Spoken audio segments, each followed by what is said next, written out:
Bom dia, pessoal. Você está no Arena IE. Eu sou Alessandra Gonzaga. Eu sou Marcelo do Carmo. A gente está aqui hoje falando sobre um tema muito especial. E esse é um programa muito especial. Porque hoje eu estou fazendo 21 anos de casada com esse senhor que eu tenho à minha frente, que eu ainda vejo como um rapaz. Por isso que ela é especialista em inteligência emocional. Eu posso colocar no meu currículo, inclusive, isso, né? 21 anos de casada. Na verdade, eu sou um estudo de caso, né? Eu não sou... Nós somos um estudo de caso. Nós somos um estudo de caso. Então, a gente decidiu, em homenagem aos nossos 21 anos de casado, colocar aqui o tema O Poder do Amor. Isso aí. E como a gente está entrando em junho, né? Que é o mês dos namorados, né? Já junta uma coisa com a outra. A programação de junho fica em torno dos relacionamentos, né? Vamos ver. Sabe que eu acho que é uma boa ideia a gente pegar, de uma forma geral, os relacionamentos, mas a gente vai falar sobre esse sentimento do amor, que é tão, muitas vezes, romantizado, outras vezes mal compreendido. A gente bota muito na conta do amor, a gente às vezes não sabe muito bem como mapear esse tal sentimento. Sabe que me lembrei, assim, vai ser muito difícil fazer blocos, vai ser dificílimo. Porque a gente trouxe aqui alguns livros para nos guiarem, como sempre eu e o Mar, a gente, embora adore falar de sentimentos, nós também adoramos entender modelos ligados a sentimentos, né? Sim, né? Como todas as outras emoções, o amor tem que ser compreendido, né? Tem que ser compreendido, tem que ser mapeado. Eu me lembrei da entrevista da Viola Davis com a Oprah Winfrey. Tá disponível na Netflix, primeira referência do nosso programa aqui. E lá pelas tantas, será que foi nessa entrevista ou foi com o Will Smith? Eu acho que foi com o Will Smith, ou com o Will Smith ou com a Viola Davis. Pronto, vale ver as duas, porque as duas entrevistas são maravilhosas. A Oprah estava comentando, porque os dois fizeram livros autobiográficos, tanto o Will Smith como a Viola Davis fizeram livros sobre a sua autobiografia. Aliás, recomendo também os dois livros. E... lá pelas tantas, a Oprah fala o seguinte, que muitas pessoas entendem que só existem duas emoções, o medo e o amor.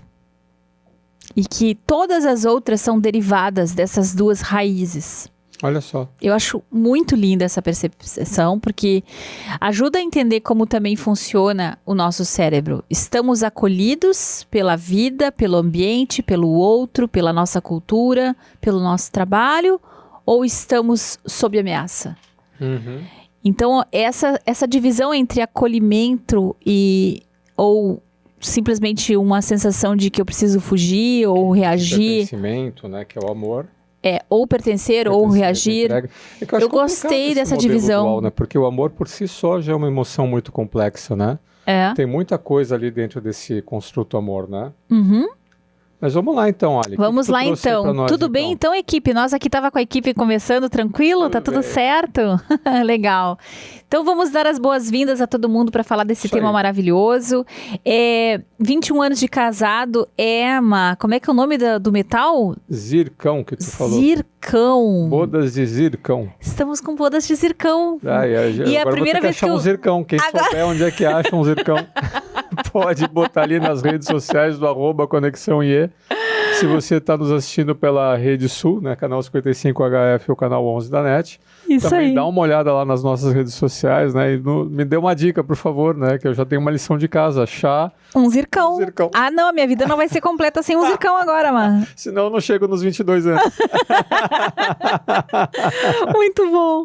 Então, gente, a gente fez aqui uma seleção de livros. Com certeza não chega nem no pezinho do tema do amor, porque existem muitos filmes, muitos livros, muitas referências em torno disso, né? Mas eu acho que poderia começar o primeiro bloco, se a gente pode dizer aqui, explorando algumas temáticas iniciais, como sempre tentando conceituar, pegando a Escola das Emoções do Grum, que a gente de vez em quando traz aqui para o programa, trazendo os primeiros conceitos em torno disso. Num segundo bloco, num segundo momento, a gente já poderia derivar para o amor no nosso tempo, na nossa época, como é que é estabelecer relações de longo prazo, porque é assim que eu estou entendendo o amor, como uma possibilidade de relacionamento e de troca de longo prazo, né? Não necessariamente o amor romântico, acho que é bom a gente separar um pouquinho também. Sim, o Grum até traz os 3 tipos de amor, os 3 tipos de amor. Clássica lá dos 3 tipos. Isso, então daí no segundo bloco a gente pode explorar um pouquinho do amor líquido do Bauman e falar um pouquinho sobre isso. A gente pode começar com o Brum, aí a gente põe aqui pro Robert Johnson, que isso aqui rende também, né? Rende pra caramba. animus, explicar esses conceitos. O Johnson, né? É um autor junguiano, gente, que vai falar sobre o arquétipo mesmo da relação amorosa e do princípio do feminino e do masculino que ele trabalha, né? Muito bem, então, conceituação, o amor no nosso tempo. Num terceiro bloco, como é que a gente vai colocar para as empresas isso? Não vai ter jeito, hein, Mar? Vai vir. Eu acho que vai vir como uma forma de colocar, aí sim, entendendo o amor como libido, como investimento de energia e de afetividade, colocado isso para o trabalho. Se existe algum quarto tipo de amor, existe um amor ao trabalho, um amor às nossas... ao engajamento, ao comprometimento. E a própria produção de sentido. Porque quando eu encontro esse jeito de viver no mundo, que é trabalho, e transformo isso em poieses, como a gente já falou lá na nossa live sobre o trabalho, quem sabe aqui a gente também pode fazer uma relação. Quem não trabalha em empresa e trabalha por conta, é o Ikigai, né? É o Ikigai, pronto. Então, no terceiro bloco, nós vamos viajar no patê, já estamos decidindo aqui. Nós vamos chegar lá no Ikigai com o amor no trabalho, né? E no último bloco, eu acho que a gente podia contar alguma coisa mais autoral, alguma coisa mais, talvez, da nossa relação, sem abrir a relação, sem fazer a DR no ar. Ensinando as pessoas a fazer DR, quem sabe? Eu acho. Algumas dicas que a gente possa trazer. Porque eu acho que a gente já tem esse know-how, sério mesmo. Tudo de boas. Eu vou confessar, vou deixar pra contar só no último bloco. Eu conto só no último bloco o que a gente descobriu hoje falando sobre isso, tá? Então tá. Posso começar aqui com o Grum, então? Começa com o Grum, vamos lá. Então, o Grum, né, a pequena escola das emoções, deixa eu ver para onde eu mostro aqui, né? Pequena escola das emoções, né, do Ansel Grum. Ele traz aqui definições de diversos sentimentos, né? No amor, apesar de ele colocar aqui os três tipos de amor, né, de acordo com os gregos lá, que é primeiro o Eros, né, que é o amor cobiçoso, né, o amor do cupido, né, do jovem que atira a flecha, né, e aí quem foi flechado fica completamente encantado e apaixonado. Aqueles desenhos animados que a gente viu na infância, do cupido. Tanto é que o subtítulo aqui do capítulo é A Força do Encantamento. Né? Olha só. Então, nós simplesmente temos que amar aquela pessoa, né? A gente só enxerga. E esse me parece ser bem o princípio do amor romântico, esse primeiro do cupido, né, Mar? Sim, inclusive aqui depois a gente vem aqui para o I do Robert Johnson. E o segundo amor, né? Aliás, né? Sobre esse primeiro amor, né? Ele nos fascina, mas pode nos cegar.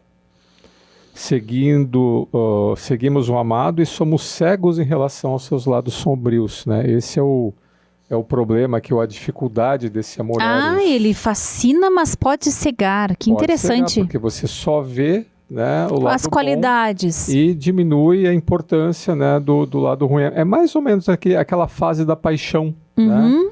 Quando você está apaixonado, né, você percebe, né, e a pessoa pela qual você se apaixona tem alguma espécie de poder ou de carisma sobre você, e quando você está sob efeito desse amor, então você só enxerga, né, o lado bom dessas pessoas. E se por acaso essa pessoa faz alguma coisa contra você acaba relegando, acaba achando uma justificativa. Bem aquele estereótipo, mas você não está vendo, mas você não consegue ver que ele só está fazendo isso, ou que ela só está fazendo aquilo. Não, né? Não está vendo. Porque a pessoa está apaixonada. O problema é que a paixão ela não dura para sempre, né? Eu acho que não é nem o problema, é a solução. Porque para mim o amor só começa quando acaba a paixão. Quando acaba a paixão. Não é quando acaba, para não ficar forte dizer isso, mas quando não é apenas a paixão. Isso. Quando algo mais aparece que não é mais só a paixão. E quando as duas partes da relação podem ser autênticas, né? Porque esse mecanismo da paixão tem um lado, né, querendo se mostrar de uma forma, né, que acredita ser apaixonante para o outro, e o outro lado também querendo enxergar, né, aquele ideal. Então, as duas partes vivem uma projeção, isso. Né, vivem um ideal. E só quando a gente se despe dessas projeções, a gente pode ser autêntico e a gente amar a pessoa do jeito que ela é, não que ela vai ser para sempre assim, né? Mas mesmo que você tenha alguma expectativa de que haja um aprendizado, haja uma transformação, o primeiro passo para transformar é você assumir a realidade. É você aprender a conviver com a realidade. Eu acho interessante a gente pensar que o encantamento ele não pode sumir nunca. Eu acho que para você conseguir amar alguém, você precisa sim enxergar nessa pessoa alguma coisa que você admire muito, sempre. Eu acho que a base do amor, aí sim de longo prazo, é a admiração. Como é que tu vai conseguir amar uma pessoa se você só enxerga nela coisas que você não deseja para você? Não dá. Eu lembrei do poema do Vinícius de Moraes, eu não vou recitar ele todo, aqueles, né, da Receita de Mulher. Né? Ah, lindo. Que ele descreve, né, o ser amado, né, a mulher amada. E o final, né, desse poema, Receita da Mulher, é que ele fala assim, que a mulher, na sua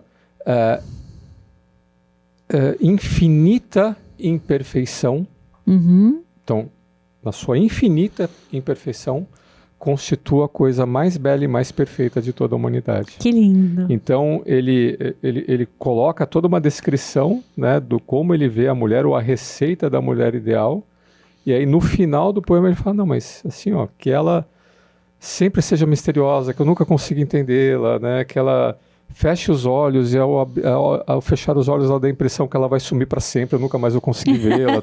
Coisa meio sofrida. Toda romântica, né? Mas no final ele fala que ela, na sua infinita imperfeição, se constitua a coisa mais bela e mais perfeita da humanidade. Então, que lindo. Ela sempre vai ser perfeita para ele. Né? Como uma boa composição, né? Uma boa composição musical, ela é perfeita nas suas diferentes matizes, acordes, idas, voltas. Então existe alguma coisa ali que torna consonante, que torna congruente, mas que tu não sabe bem o que é, e que não é perfeito o tempo inteiro, né? E aprender a lidar com essas imperfeições. Tanto é que os outros tipos de amor, só para constar aqui, eu acho que a gente não deve se debruçar sobre eles, que seria o filia, né, que é o amor de amizade, e o ágape, né, que é o amor divino. Né? São os 3 tipos de amor, né, que o ser humano cultiva, né, ao longo da sua existência. Mas esse amor eros, né, que é o amor romântico, que é o amor do encantamento, é sobre esse amor, né, já entrando aqui no Johnson, né, que ele acaba explorando. Na verdade, é uma trilogia, né, do Robert Johnson. Né, o livro We, né, nós, em inglês, tem o he, que é o ele, e tem o she, né, que é o ela. Simplesmente maravilhosos, pequeníssimos, com os seus contos e mitos de base, mas que trazem uma analogia, com uma compreensão da psique masculina e feminina fantásticos. A base, vamos começar pelo he, pelo she, que a gente acabou não trazendo, mas eles giram em torno dos conceitos, e aí tu explica, Ali, tu que é especialista. Que maravilha! A ânima e o ânimos, né? Se eu vou explicar aqui, vai ser uma explicação, né, que não vai ficar aos pés, né, o conceito. Eu não sei se eu vou conseguir explicar, mas o Jung já dizia que a nossa psique, ela tem as 2 sexualidades, ela é homem e mulher. Então, num sentido assim, claro que não tem nada a ver com orientação sexual, isso tem a ver com como a tua mente se organiza. Então, tem certos princípios do feminino que agem nos homens e tem certos princípios do masculino que agem nas mulheres, independente da orientação sexual, aqui nós estamos falando disso. Tá. Muito bem. Então, deixa eu dar minha leitura, tu fala o quanto isso tá correto. Tá, prof. minha personal prof. Porque assim, eu homem, né, como é que funciona, né, essa coisa chamada mulher? Eu não entendo muito bem essa coisa chamada mulher. Então é como se dentro da minha cabeça tivesse lá um manual, né, de instruções de como reage, né, do que se alimenta, de onde vem, o que quer, né? A mulher é uma projeção do que é uma mulher, e essa minha projeção, né, é como se eu tivesse, ao interagir, né, com uma mulher, né, na vida real, eu meço, eu avalio, eu escolho, né, a melhor forma de abordar, a melhor forma de responder, a partir desse modelo interno, né, que vive na minha cabeça. Esse modelo eu vou atualizando esse modelo à medida que eu vou aprendendo a conviver, né, com a mulher real. Mas esse modelo interno, né, esse meu manual, né, de como funcionam as mulheres, né? Lembrei do filme do Mel Gibson, né? Do que as mulheres gostam, né? Uhum. Esse meu manual, essa minha representação interna, né? Seria a minha ânima. É como eu enxergo as mulheres. E aí as mulheres, né? Têm o equivalente, né? Que seria o ânimos. E o que acontece, né? Como... Ó, que acontece? Apareceu! A posição, tu tá no lugar da Silvia.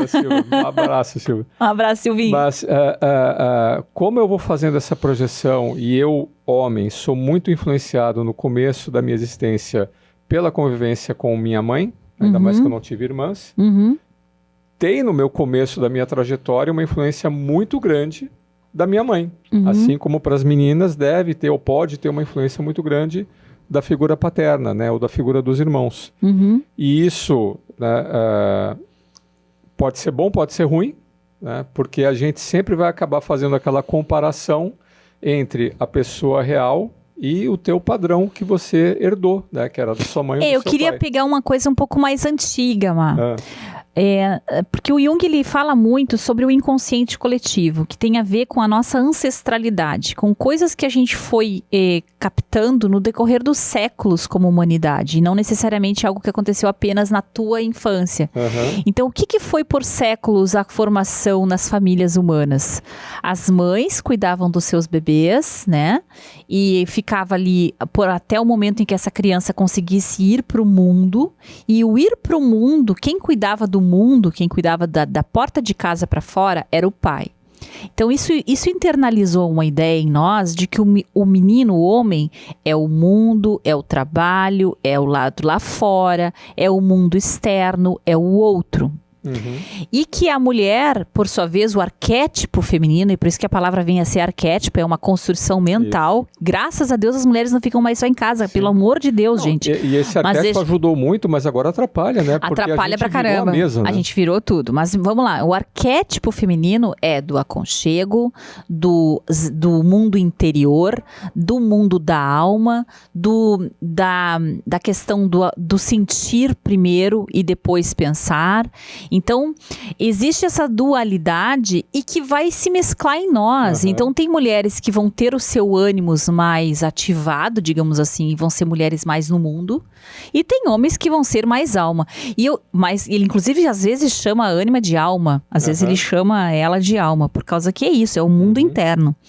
E é interessantíssimo, porque o homem que consegue falar dos seus sentimentos, que nem tu assim, olha que legal.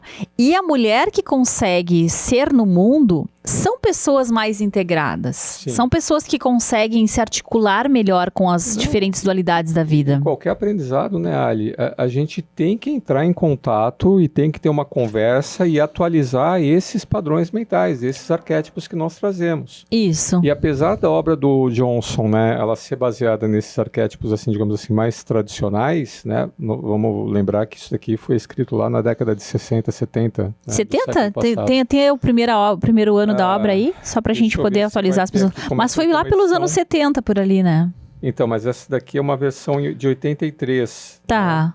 Mas foi em torno ali dos anos 70, né? E lembrando que o I é o último, né? O I e o X são mais antigos. Mais antigos.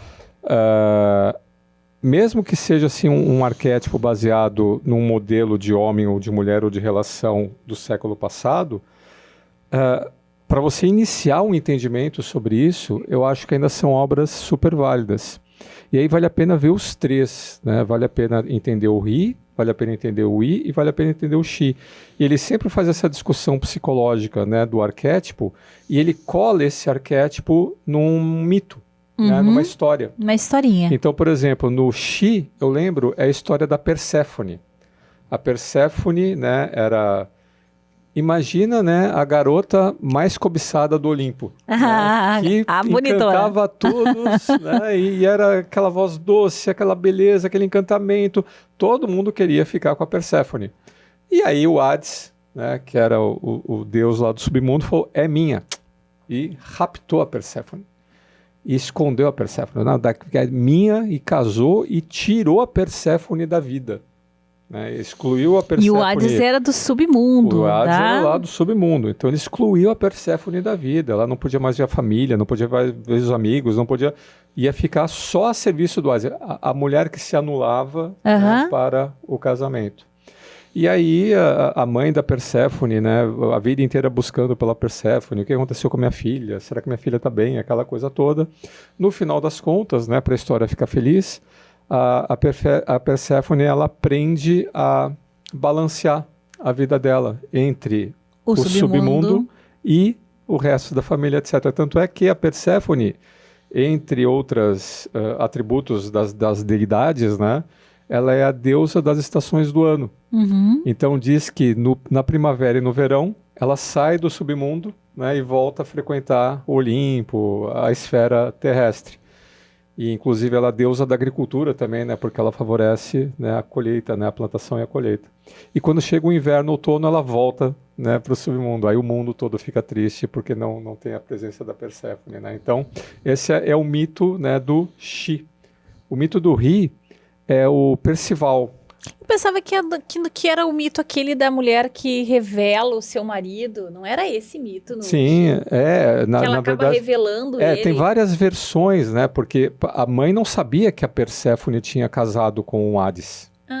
Que foi um choque para a mãe. Tem uma que casou com o Cupido, não tem uma? Não, tem outra, é outra história. Tá, eu tô trocando as histórias aqui. Então, a do Shi é a Perséfone. O do Ri é o Percival. O Percival é um dos cavaleiros lá da Távola Redonda e ele vai em busca do cálice sagrado. Em busca do Graal, né?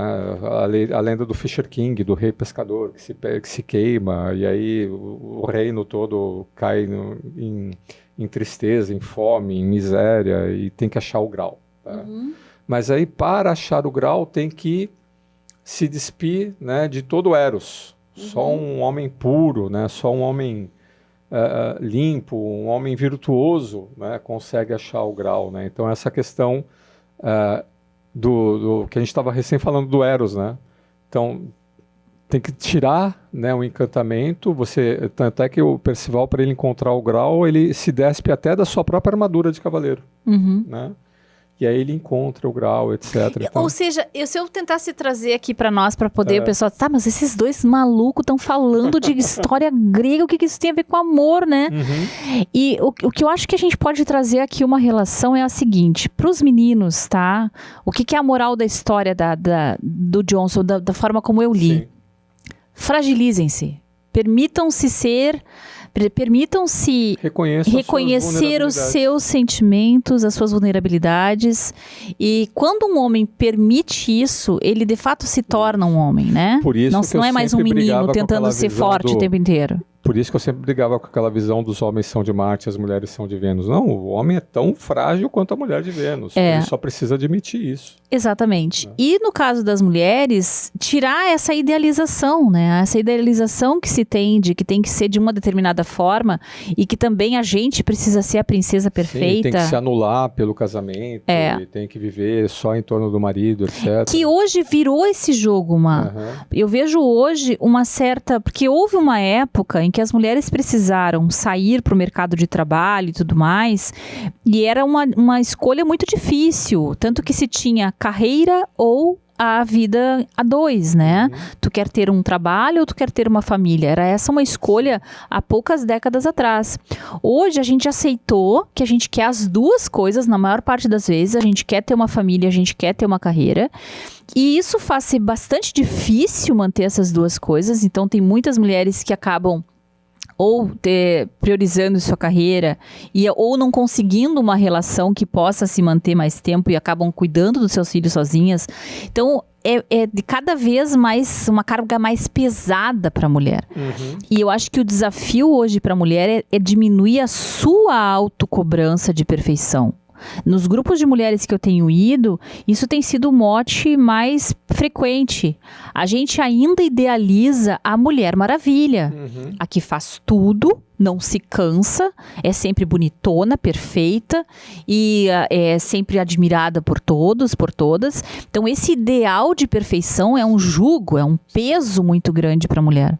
E aí o homem tem que se enxergar como homem, a mulher tem que se enxergar como a mulher, qual é o meu papel, né? Reconhecer todas as suas forças e virtudes e fragilidades, né? E ser muito autêntico para si e para os outros. E aí os dois também precisam combinar, né?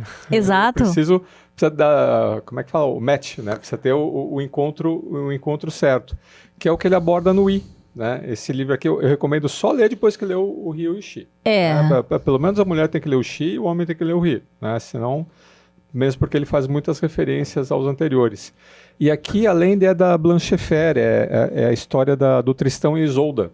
Tá. Tristão, cavaleiro também da tábua lá do rei Arthur, e a Isolda era a bela que estava no castelo, presa, aprisionada pelo dragão. Né? A jovem donzela aprisionada pelo dragão, o Tristão vai lá e mata o dragão. O herói. Meu herói! Só que o Tristão, ele matou o dragão, mas o Tristão não estava prometido para Blancheffer. Blancheffer estava prometida para outro príncipe de outro reinado. Né? O pai dela tinha lá um casamento arranjado para ela. Só que ela não quer saber disso, né? Imagina, vai lá um herói, mata o dragão e fala assim, como assim, né? Tem outro agora. Então eles fazem uma poção mágica, né, para a Isolda tomar, para ela se apaixonar. Pelo que matou o dragão? Ou pelo outro? Pelo outro, prometido. Pelo prometido. Só que ela toma a poção junto com o Tristão e se apaixona pelo Tristão. Aí foi. Mas não tem jeito, ela tem que casar com outro. Então ela casa com outro, amando o Tristão. Ela casa com quem ela não ama. Ai, tadinha. Que dó.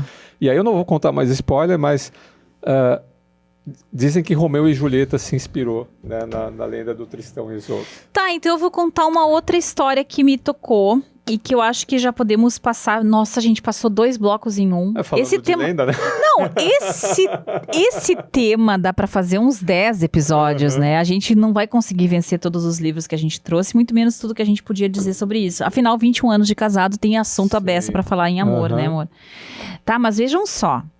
Esse livro eu caí nele porque eu tô numa fase de vida, mudanças estão ocorrendo e eu tô me sentindo envelhecendo, essa é a verdade. E a primeira reação foi pânico, estou envelhecendo. Vamos melhorar essa lente aí. A segunda reação foi tristeza. Fiquei bastante triste nos primeiros meses aí desse ano, sentindo diferença até mesmo na cognição, achava que era pós-Covid, tenho percebido o tal do brain fog, às vezes dando aula. E a última reação, mais recente, tem sido da aceitação. Finalmente estou começando a aceitar que todos nós vamos envelhecer e que a envelhecência não precisa ser uma coisa terrível, a gente pode curtir essa jornada. E aí caiu na minha mão esse livro com uma colega da psicologia, que se chama Pra Vida Toda Valer a Pena Viver. É uma obra deliciosa da Ana Cláudia Quintana Arantes, que é uma médica, geriatra e paliativista. E ela vai contando como é que a gente faz para envelhecer bem, né? A princípio, quem estava ouvindo até agora, meu Deus, parei, não quero saber, essa mulher vai falar em envelhecer, porque a gente foge disso, mas de um jeito. A gente foge disso como de todas as coisas feias na vida.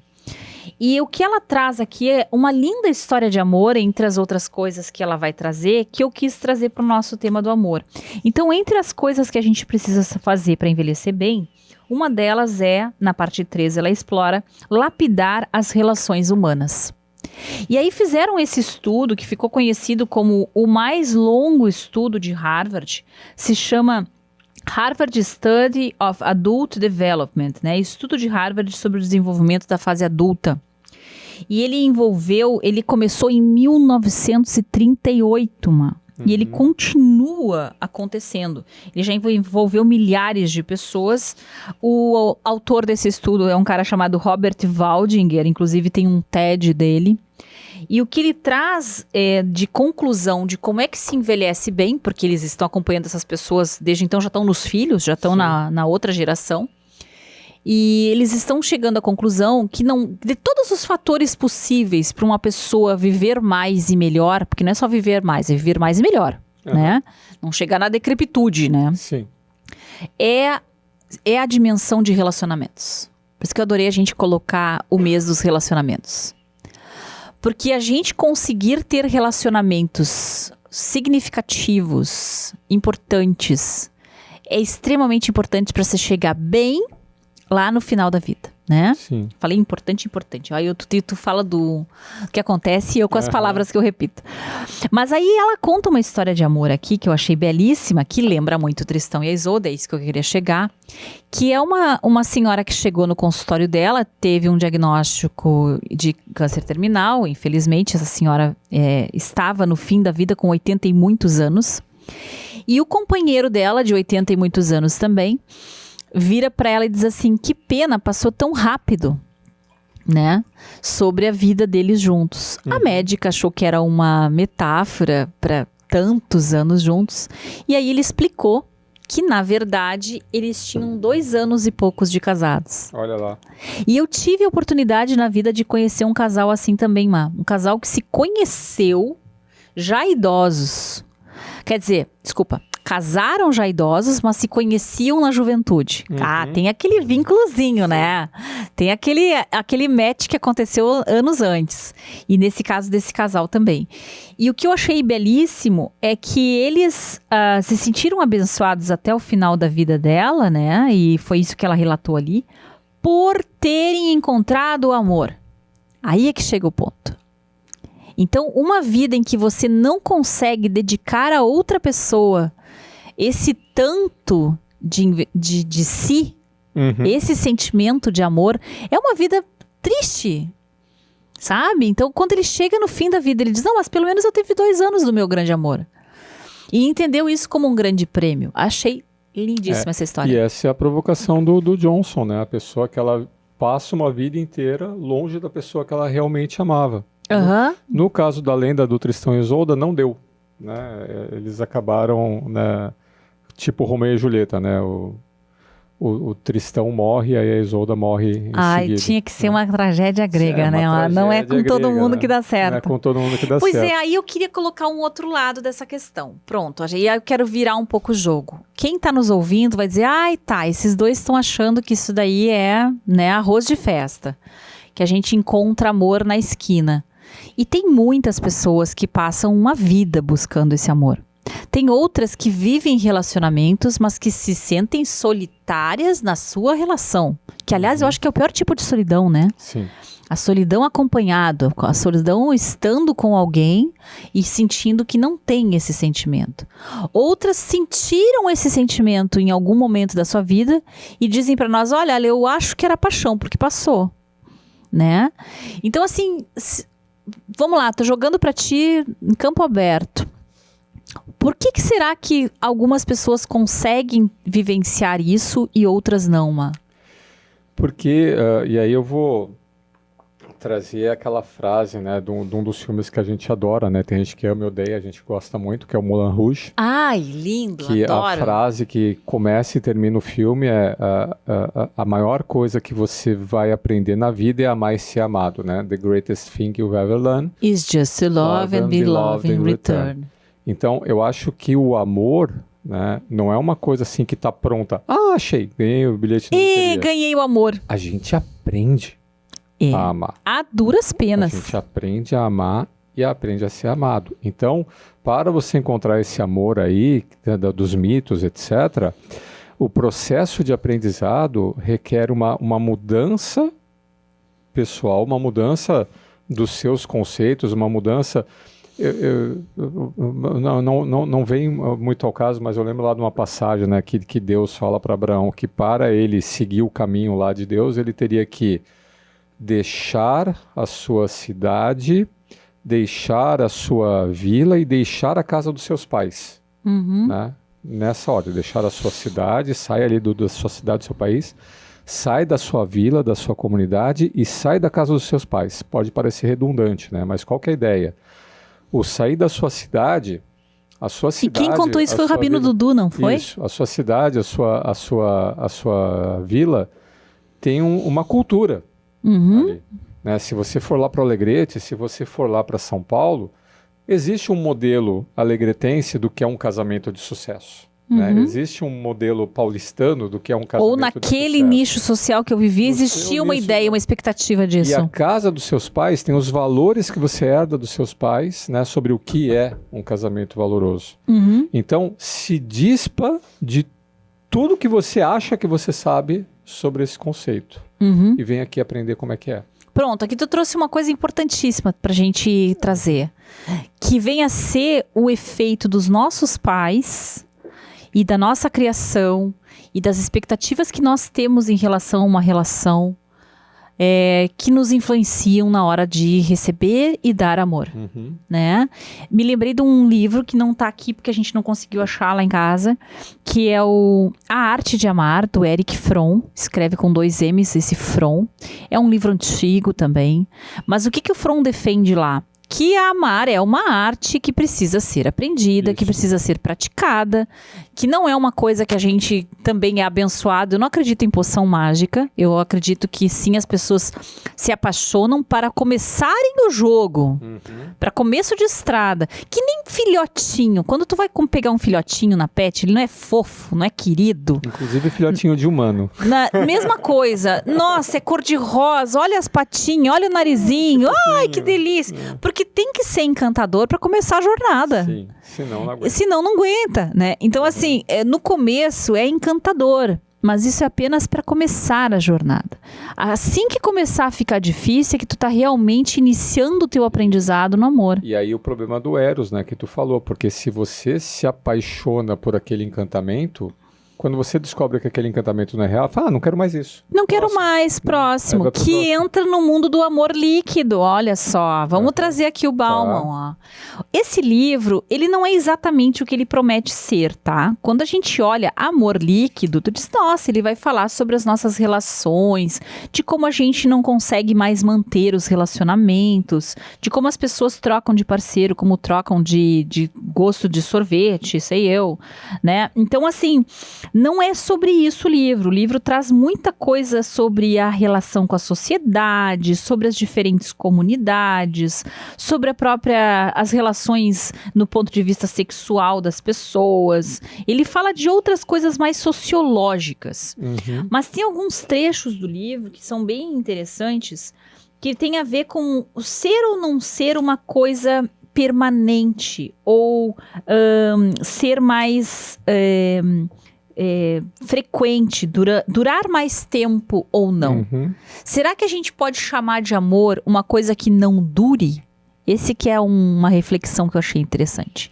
Que não dure ou que nem chegue a se concretizar, né? Porque tem pessoas que vão viver a vida inteira essa ilusão do amor não vivido, não interessa se juntas ou acompanhadas, né? E aí a gente volta para o jogo das projeções, para os espelhos de projeção, porque às vezes você teve lá uma paixonite, digamos assim, na tua juventude, e todo mundo teve algum crush em algum momento, e você pode idealizar o que teria sido essa relação. E a dúvida é, será que eu amei? Será que eu amei ou será que eu projetei o amor? E acaba sendo muito mais projeção. Tem até um movimento romântico que é o Balzac, que é o principal expoente, né?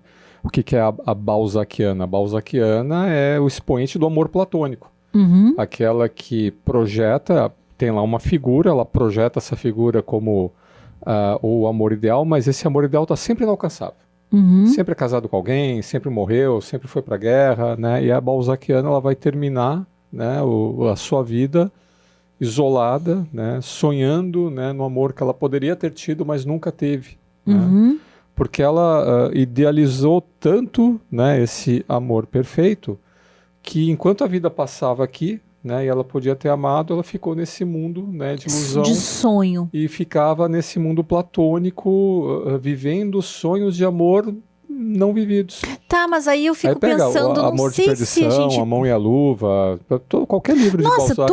todos os livros românticos, eu lembro que na minha época tinha Danielle Steel, Sidney Sheldon, e antes deles... do Balzac. E modernas pra nossa época, né, mas depois a gente vai chegar nos tons de cinza que a coisa vai ficando completamente diferente, né? O amor se transforma numa conta bancária com um pouquinho de fetiche. Mas eu queria puxar para lobisomens e Dráculas, né? Também. Nossa. Por que lobisomens, Dráculas, caras que batem, né? Por que se torna um fetiche? Exatamente porque é bizarro. Eu acho que é porque, bom, Dráculas porque nunca envelhecem, certo? Então a eterna juventude, não vou te ver envelhecer, então vou te amar para sempre. Vampiros, então já matamos a charada.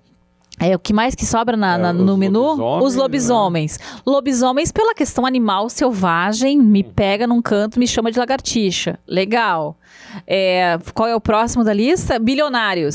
Não terei a prova da pobreza, tudo que eu desejar você vai me dar. É tudo uma projeção. Cara, isso não é amor. Acorda, Alice. Acorda, Alice. Sabe? Então, assim, eu acho que se eu fosse tentar defender o que eu acredito de amor, eu acredito que existem sparkles, ou seja, existe a possibilidade da paixonite. E eu acho que ali você visita o que vem a ser o amor.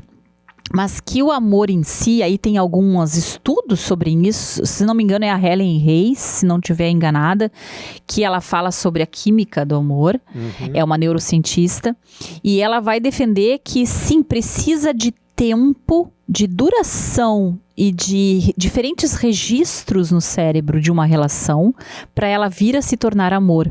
E a diferença do amor para paixonite é que é gostoso num sentido não eufórico, mas é uma leveza, ele vem leve, ele não vem com aquelas cores e toda aquela intensidade, mas ele se mantém por mais tempo.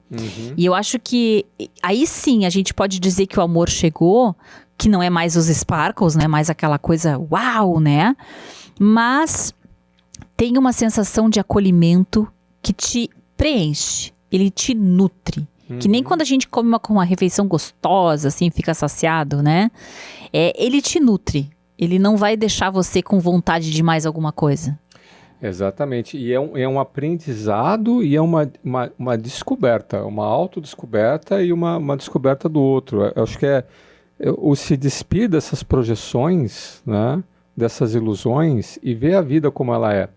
Tem um livro que a gente podia ter trazido, a gente acabou não trazendo, né, a importância da gente usar os mitos, né? O poder do mito. O poder do mito. Nossa, ele tem passagens lindíssimas sobre o amor. Que é o Bill Moyers entrevistando o Joseph Campbell, né? Nossa, é uma entrevista fantástica. Tem lá um capítulo, se não me engano é o capítulo 7, que ele coloca lá o mito da cavalaria. Então, o que é o mito da cavalaria, né? E ele vai traduzindo o mito da cavalaria para a vida contemporânea. Ele parte do seguinte princípio, olha, a vida da mulher é mais difícil do que a vida do homem. Ponto de partida. Por quê?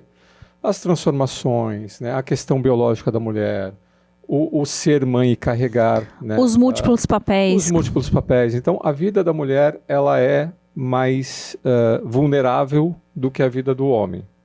Por essa questão biológica que o pessoal insiste em negar, mas que é ponto de partida, né, para essa necessidade da mulher. No mínimo, eu acredito que seja mais complexo. Protegida, né, pelo menos no momento que ela está mãe, né, que ela está grávida, né, que ela está trazendo uma outra vida ali, ela está frágil nesse momento.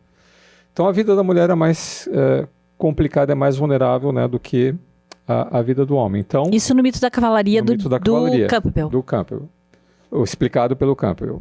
Então o que acontece? Aparece um homem, né, que vê a mulher frágil e fala, não, eu vou te cuidar, né, eu vou ser o cavaleiro, né, eu vou te cuidar. E a mulher, no princípio, ela acha estranho, mas ela acha interessante o ser cuidada no mito da cavalaria. E ela aceita aquele cuidado, ela fica grata, né, por aquele cuidado. E agradecida por aquele cuidado, ela retribui, né, o cavaleiro com amor, com atenção, com afeto. Até aí estamos na paixão. Então a mulher, ela está apaixonada porque ela se sentia frágil. E quem poderá me salvar? Apareceu um cavaleiro, né, para cuidar dos problemas dela e para apoiá-la, né, nessa situação de fragilidade. E o cavaleiro também está apaixonado, né, porque ele se sente valoroso, né, ele se sente que ele, né, pôde de fato ajudar alguém, e ele é reconhecido, né, ele é agradecido. Os dois estão apaixonados.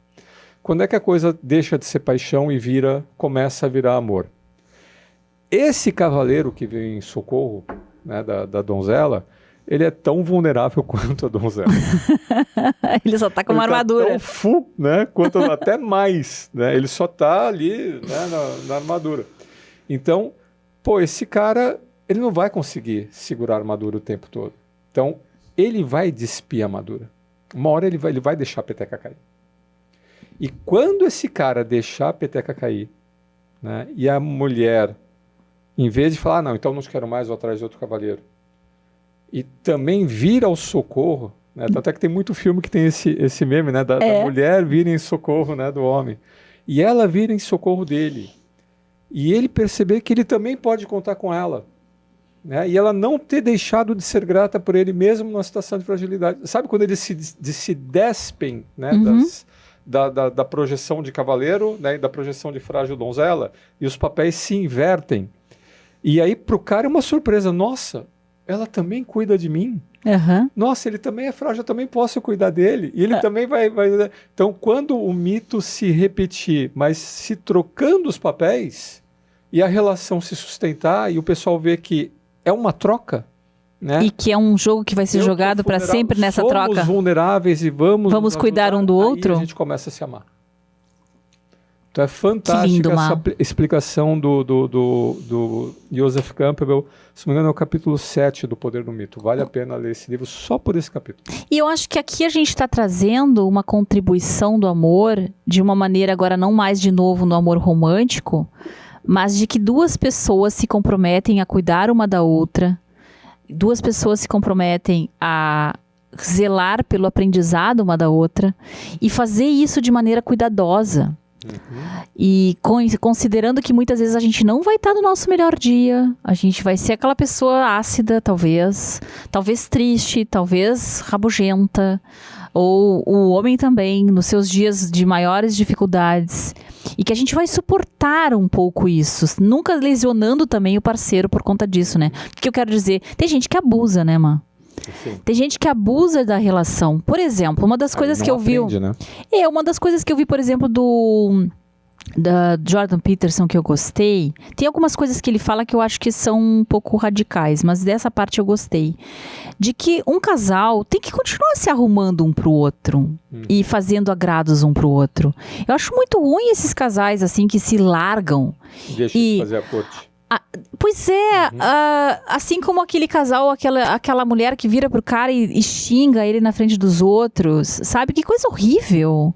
Então, às vezes eu vejo também casais que, pelo estar junto, se autorizam a perder o respeito um com o outro. E isso isso fere o amor. Sim. Isso fere o amor. Então tu pode estar mal, rabugenta e dizer, olha, hoje eu não tô legal, vou ficar na minha. E quando o casal já se conhece mais, um já identifica, né? Já, até pelo rosto, não precisa falar nada, né, mano? Já sabe como é que a pessoa está. Então acho que tem também alguns cuidados para a manutenção do amor, que enquanto a gente não tá legal, a gente tem que saber ter alguma regra para isso. E aí tem um livro que eu acho que vale a pena trazer nessa direção, para quem já tá pensando na manutenção do amor aí. Opa. Quem sabe já tá com o seu amor, né? Quem sabe tá iniciando uma relação, quem sabe já passou por alguns percalços, mas ainda acredita nessa relação, que é o livro As 5 Linguagens do Amor, do Gary Chapman, né? Eu achei muito interessante, porque daí trazendo um pouquinho para o nosso aprendizado, de nós dois aqui, eu acho que a gente precisa aprender a ler como o parceiro, como a parceira se comunica. Que tipo de amor é esse, né? É um amor mais verbal? É um amor mais do jeito de estar junto? E aí, a forma como ele divide em 5 grandes formas de se expressar amor, manifestações de amor. A primeira são palavras de afirmação, que em maioria, que por estudos e tudo mais, nas mulheres isso é mais presente, elas têm mais desejo desse tipo de amor. Um amor declarado, né? Escrito, explícito. Mas essa é uma das formas mais difíceis que tem de manifestação de amor. Aí tem o tempo de qualidade, o tempo juntos, o dedico a ti a minha atenção, né? Que eu acho que isso eu acho isso especialíssimo, né? Melhor até do que o outro. Presentes, dar presentes, presentear com alguma coisa. Legal. Comidinhas, mas presente bonito também. Lacinho de fita, diamonds. Né? A girl's best friend, né? Desde a Marilyn Monroe. Desde a Marilyn, né? Então, os presentes. Atos de serviço, aí que vem as comidinhas, Má. Acho que as comidinhas são mais atos de serviço. São coisas de cuidado um com o outro, né? E o toque físico. Claro, a questão sexual, a química, que tem que ter também. Então, as 5 formas de amar aqui que ele traz, acho bem legal. Algum insight que tu tem aí, Má? Não, Algum insight publicável? Algum insight publicável. Eu só tô assim, ó, a gente tá nos 10 minutos finais, né? Olha só. E a gente tem a tua promessa do final do programa. De a gente fazer dicas, né? Isso. E a gente ia falar só sobre o Ikigai, né? Também. Isso, também deixamos de falar. Tá, que bom que tu te lembrou então da nossa pauta. Eu acho que primeiro começamos com o Ikigai. Gosto da ideia de fazer essa virada antes da gente dar uma última dica. Porque dicas até a gente já deu várias aqui no meio do programa. Sim. Mas o Ikigai, a gente trazendo para a questão do trabalho. Voltei pro Amor Líquido do Bauman. A gente está vivendo uma época de encantamentos. E a gente está aceitando apenas quando a gente se encanta. Sim. Isso vale para relações e vale para tudo. Se tu pegar o filme que tu resolveu ver no final de semana, tu só te compromete a continuar vendo se tu continua encantada. Por que as séries acabaram substituindo as novelas e os filmes? Pelo imediatismo. Eu posso continuar vendo o episódio seguinte agora. Eu não vou esperar até amanhã ou até a semana que vem, como eram as primeiras séries, né? E segundo, eu vou ficar encantada de tal forma que no finalzinho do episódio vai ter um gancho, gancho que a gente chama, né? Vai ter algo que vai me dizer o que vai acontecer. E aí eu vou pro próximo episódio. Então, este imediatismo e essa necessidade de se manter sempre encantado vai prejudicando a gente no mundo de tudo que a gente faz e do próprio trabalho. Então, eu fiquei com vontade de escrever um artigo sobre isso essa semana, dos tantos que a gente às vezes pensa e não consegue escrever. Que é assim, eu fico pensando que a nova geração de pessoas que está chegando no mercado de trabalho, com seus 20 e poucos anos de idade, tem um peso muito grande de ter que fazer o trabalho da sua vida ser o primeiro trabalho. Isso não existia para nós. Nosso trabalho era para pagar nossas contas e olhe lá. Né? Então essa exigência de um valor supremo para tudo que eu faça, para cada encontro que eu tenho, para cada interação que eu fizer com o meu parceiro, com o meu namorado, com o meu ficante, tudo tem que ser uau! Ou então eu vou lá e eu vou buscar próximo hit. Ou então nas relações, né, nessas relações platônicas, eu tenho que ser feliz agora, imediatamente. Isso. Se não for perfeito, não vale. Isso. Aquele na alegria, na tristeza, na saúde, na doença, na riqueza, na pobreza, vai ter tempo bom, vão ter diferentes estações do ano, né? Aliás, tem um filme ótimo, muito antigo, As 4 Estações, né, com Alan Alda. Nossa, esse daí eu não vi não, mano. É que, não sei se você era nascida. Ah, que bonitinho! A gente tem alguns anos aí de diferença. As 4 Estações. Se eu não era nascida, tu era pequeno demais pra estar vendo, não, nem vem. Eu assisti em videocassete, muito bonito, que fala sobre essas transformações, né, que a gente vai tendo, né? Ele faz uma alusão às estações do ano para as fases de amadurecimento do amor. Ah, do amor, tudo, que lindo! Não começa tudo na primavera. Aliás, sim. Começa, mas aí você passa pelo outono, você passa pelo inverno, né? Até chegar, né, no Isso, verão. Daí eu fiquei pensando aqui, a gente não vai falar de trabalho, resumindo, né? Não estamos querendo falar de trabalho.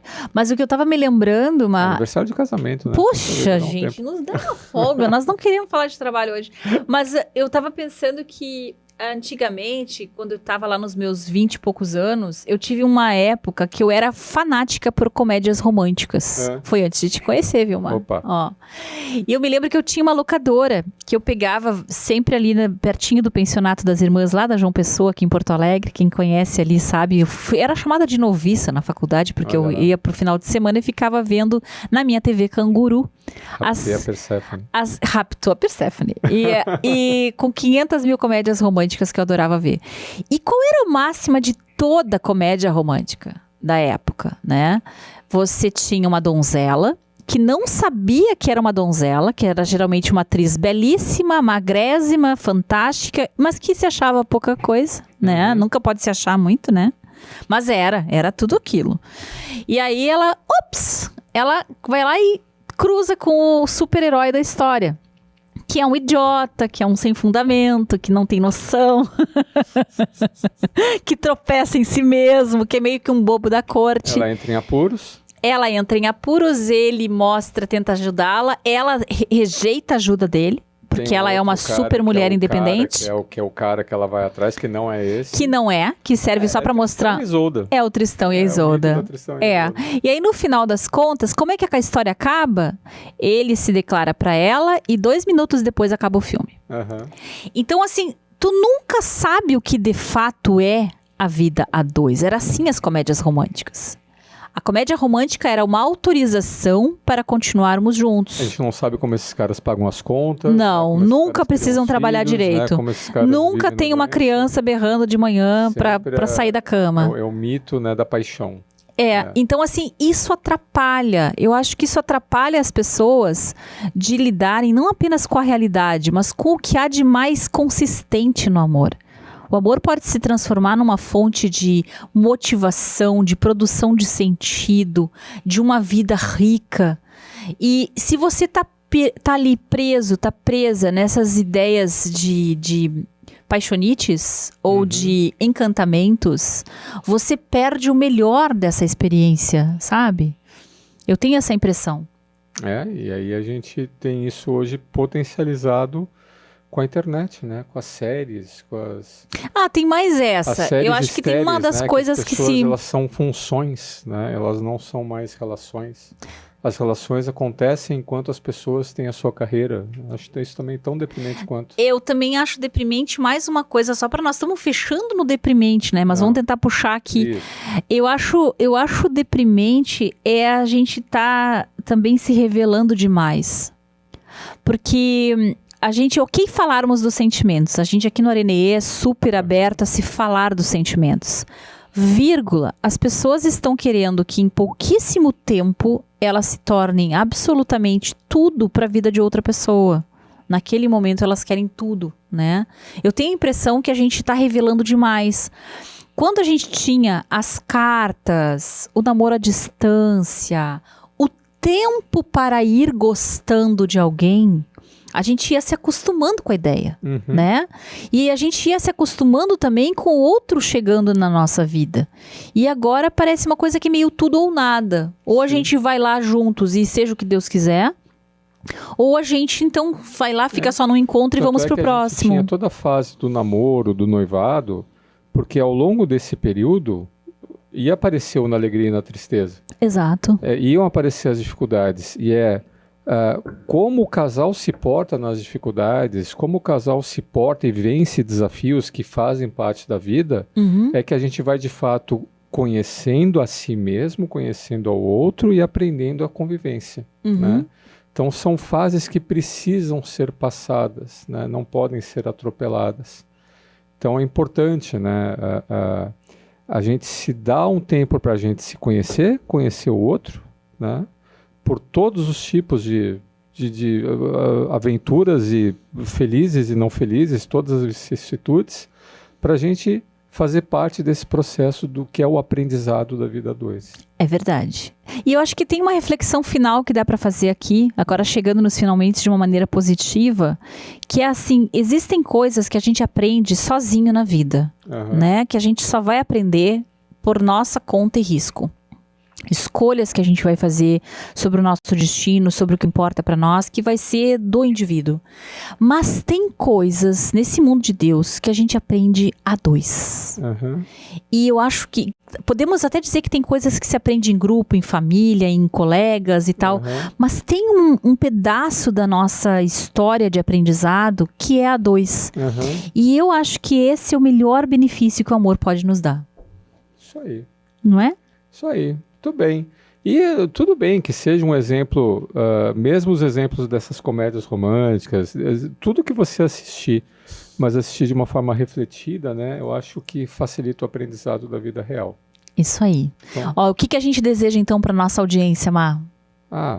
Muito aprendizado a dois. Exatamente. Amem e se permitam ser amados também, Isso aí, né? Aproveita o inverno, aproveita que tem aí festa junina, né? Ai, coisa bem boa, tudo de bom. Vinho quente, quentão, né?